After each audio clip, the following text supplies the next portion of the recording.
கர்த்தருக்கு ஸ்தோத்திரம்.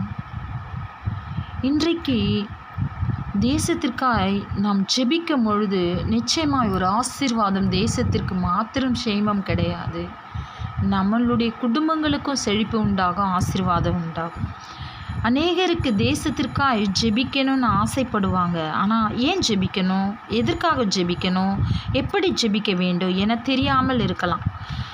ஆனால் தேசத்தின் ஆசீர்வாதத்திற்காக நீங்கள் ஜெபிக்கும் பொழுது உங்கள் குடும்பங்கள் ஆசீர்வதிக்கப்படும்.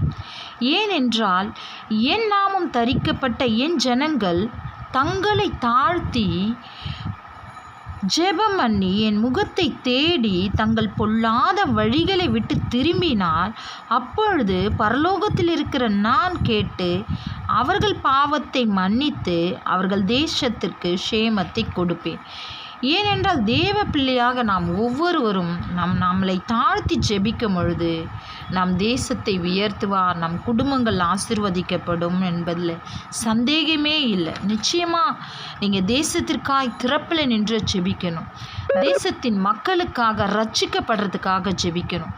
இதை கேட்டுக்கொண்டு இருக்கிற ஜனங்கள் யாவரும் ரட்சிக்கப்படாத உங்கள் பக்கத்துலேயோ உங்கள் குடும்பத்திலேயோ இருந்தால் எல்லா மனுஷரும் ரட்சிக்கப்படவும் சத்தியத்தை அறிகிற அறிவை அடையவும் அவர் சித்தமுள்ளவராய் இருக்கிறார். ஏனென்றால் உயிர்த்தெழுந்த ஆண்டவரின் வல்லமை உணர்ந்தவர்கள் நிச்சயமாக கர்த்தருடைய ஆசீர்வாதத்தை பெற்றுக்கொள்ள முடியும். எல்லா மனிதர்களுக்காக இயேசு ரத்தம் சிந்தினார்.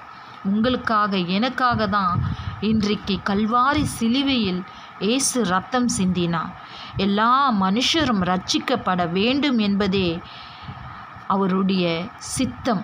அதனால் நிச்சயமாக எந்த அளவுக்கு நாம் ஜெபிக்கிறோமோ அந்த அளவுக்கு ஆண்டவர் நமக்கு தேசத்தை ஆசீர்வதிப்பார்.